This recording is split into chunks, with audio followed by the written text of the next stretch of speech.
So here's what the old speakers look like out of the Astro van. As you can see, the surround is completely gone. And what was happening, they were making kind of a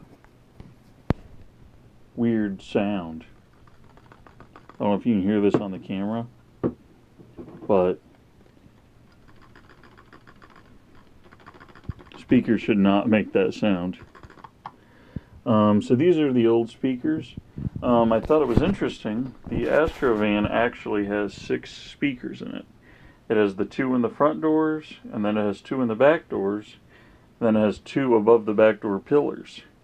And I was a little surprised these are actually only subwoofers.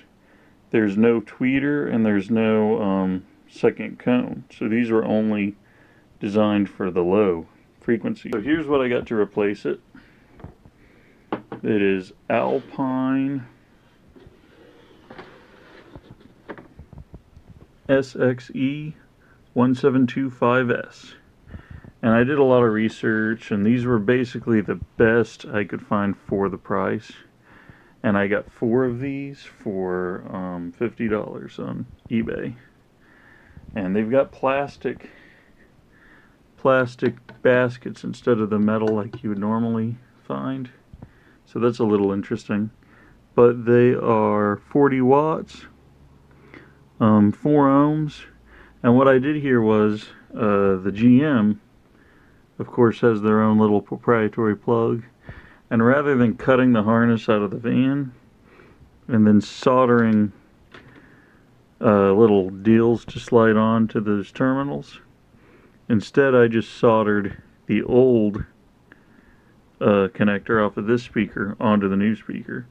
So now I can just go take this, set it in the van, plug it in, and I'm ready to go. And the cat is interested in the little low pass filter. The old speakers I pulled out of the van, and this is why they didn't sound good. The surround is completely missing. This was the front door speaker, this was the back door speaker. The back door speakers are 4 ohms. They're woofers only because they don't have the tweeter cone. And they've got the choke coil, which works as a simple crossover device to make only the bass go to there. I thought was interesting, the back speakers are 4 ohm, the front speakers are 8 ohm. And the back speakers are wired in parallel to another pair of 4 ohm tweeters up in the door pillars. So by the time it gets to the radio, that should be a total of 2 ohms per the back channels, which seems awfully low, but I guess that's how it was designed and it worked that way. Another thing is, when you shake it, makes a bad rattling sound.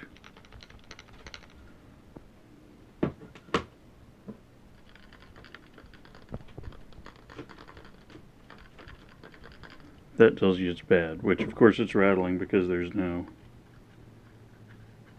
nothing to keep it from rattling. I got the new speakers installed. Oh boy. The new speakers installed. They're Alpine Type E. They were a real easy swap on the front doors. The back doors were a little bit harder. I'll show that in a minute, but here they are installed. On the Astro van. They were a little harder than the front because I was going into metal and it wasn't threaded or anything, so I had to use the screws with the backing on them. And there's plastic all the way behind the speaker, so I had to pull it out, stick it on it, pull it back, and it was a little hard to get it to line up. But it works and they sound good. And now all I gotta do is install these. They just snap in.